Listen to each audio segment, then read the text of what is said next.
lorsqu'on est malade, il faut du temps pour l'accepter. Et lorsqu'on est parent, se pose aussi la question de dire la vérité à ses enfants. Quand et comment leur annoncer sa maladie? Que répondre à leurs questions, souvent franches et sans détour? Alors, un cancer, c'est une boule qui est dans son ventre. Bon, ça peut lui faire mal, ça doit pouvoir détruire les cellules aussi. Comment les accompagner au mieux tout en gérant soi-même sa propre souffrance? On va tenter de répondre à toutes ces questions ce matin à travers un dossier de Sonia Lachat et en compagnie de Muriel Jacquet-Smailovic. Bonjour, bienvenue sur notre plateau. Vous êtes psychologue au centre hospitalier du pays d'Avesnes, c'est dans le Nord, où vous exercez en unité de soins palliatifs. Vous êtes aussi l'auteur de ce livre, L'enfant, la maladie et la mort, paru chez, comment vous dites, Bouek et Bolland? Deux boucs. Deux boucs? D'accord, le Bolland. Avec nous également Dr Jean-Claude Ries, bonjour. Bonjour. Vous venez également pour la première fois, merci beaucoup.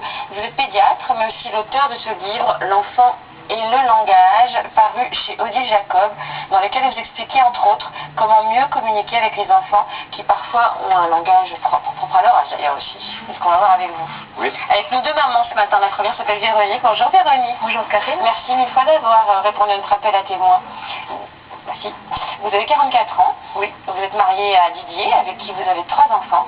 Margot, qui a 13 ans et demi. Clément, qui a 12 ans. Et Mathilde, qui a 9 ans. Vous vivez en Seine-et-Marne. De quelle maladie souffrez-vous? De sclérose en plaques rémittantes. C'est-à-dire rémitante, c'est-à-dire c'est une maladie neurologique qui évolue par poussée. Par crise, quoi. Voilà. Et vous le savez depuis quand? Je le sais depuis 1 an maintenant. C'était quoi les symptômes avant de diagnostiquer? J'avais les jambes complètement engourdies jusqu'à ne plus sentir du tout le bout de mes pieds. Très très fatiguée, des grosses pertes d'équilibre. J'étais très fatiguée alors que je rentrais de vacances, donc voilà, il vaut bien faire une allergie au travail éventuellement, mais bon, il y a des limites. Et donc j'ai fini par consulter et j'ai eu la chance d'être diagnostiquée très très rapidement, c'est-à-dire qu'au bout d'1 mois, on m'a appris ce que j'avais. Donc, moi j'imagine que ça a été un choc. Oui, il a fallu avaler ça, mais en fait, quand j'ai su que je n'avais rien au lombaire, ma cousine Germaine ayant elle-même une sclérose en plaques, j'ai su dans mon fort intérieur, je ne sais pas si c'est une intuition, mais j'ai su qu'on allait m'annoncer qu'on allait m'annoncer ça. Au début, on m'a dit, le neurologue m'a dit myélite inflammatoire, et c'est devenu par la suite sclérose en plaques.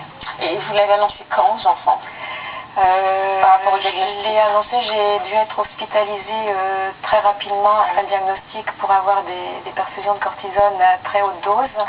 D'ailleurs, je voulais profiter pour dire que tout le service de neurologie du professeur Roulet à l'hôpital Tenon est vraiment exceptionnel, mais vraiment toutes les personnes qui y travaillent, d'une gentillesse. Vous avez raison de rendre hommage. Oui, parce que c'est vraiment pas un service facile.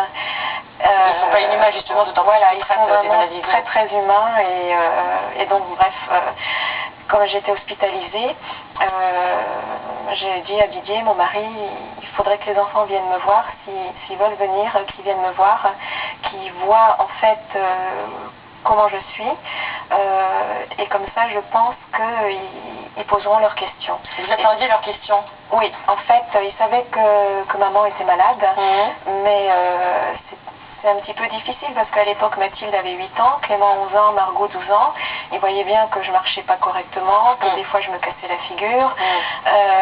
Et donc je me suis dit, en étant à l'hôpital, pour eux l'hôpital c'était synonyme de maladie, de mort, de cancer. Ils vous ont demandé ça, si j'avais un cancer? Oui, c'est la première question qu'ils ont posée. Est-ce que tu as un cancer, maman? J'ai répondu non.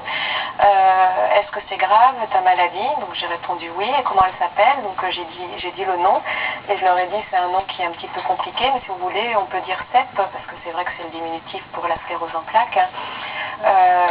Voilà. Et Margot aussi, donc l'aînée, m'a posé la question est-ce que c'est héréditaire? Alors là c'est un peu la question qui tue quand même, excusez-moi. Parce que oui. Enfin, parce que il y a une part de On ne sait pas en fait. On sait pas. On ne connaît pas les origines de la maladie, mais la cause génétique n'est pas exclue. Donc je lui ai répondu qu'on ne savait pas. Parce que nous, avec Didier, on n'a jamais voulu leur mentir. On n'a pas non plus devancé leurs questions, mais on est parti du principe qu'ils nous faisaient confiance et que si un jour ou l'autre ils allaient se rendre compte qu'on leur a menti ou caché quelque chose, ils n'étaient pas, voilà, c'était pas des enfants tout petits, donc ils étaient à même de se rendre compte, mais ils sont aussi à même de s'imaginer des tas de choses dans leur tête en voulant nous protéger, je pense. Oui, on va voir toute l'incidence psychologique, mais quand Margot vous a demandé si c'était héréditaire, du coup vous avez répondu quoi? Que je savais pas.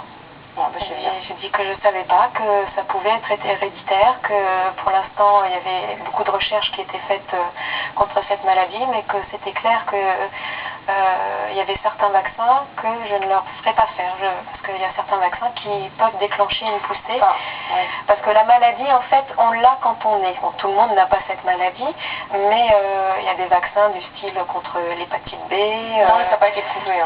C'est des rumeurs, on est d'accord avec Docteur. Ils ne donnent pas la maladie, mais... Il y a des maladies qui sont reconnues professionnelles à cause de ça, donc la question elle se pose. Il y a des infirmières qui sont reconnues avoir une maladie professionnelle suite au vaccin de l'hépatite. Ah ouais. Donc... Ah oui.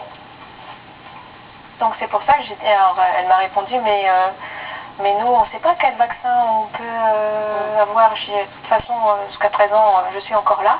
Donc, c'est moi qui m'occupe de vos vaccins. Donc, t'inquiète pas, je vous aurai que les vaccins obligatoires. Et personne, aucun de vos enfants ne vous a demandé si vous alliez mourir? Si. Clément, en fait, Clément, c'est le seul garçon. Donc, c'est vrai que c'est peut-être encore le petit garçon à sa maman.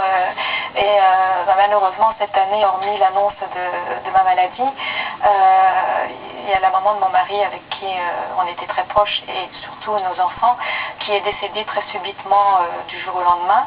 Et suite à la mort de la maman de mon mari, Clément ne parlait pas, gardait tout pour lui. Et depuis qu'il est tout petit, il veut me protéger.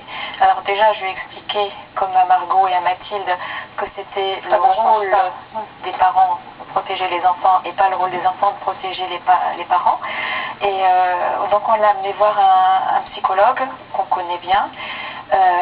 Et une séance, ça suffit. Il a dit, Clément, qu'il ne voulait pas que maman retourne à l'hôpital parce qu'elle était restée à l'hôpital, que j'étais restée donc à l'hôpital pendant au moins 1 mois, alors que c'était 5 jours, mais pour lui ça avait paru énorme, et qu'il avait peur que je meure.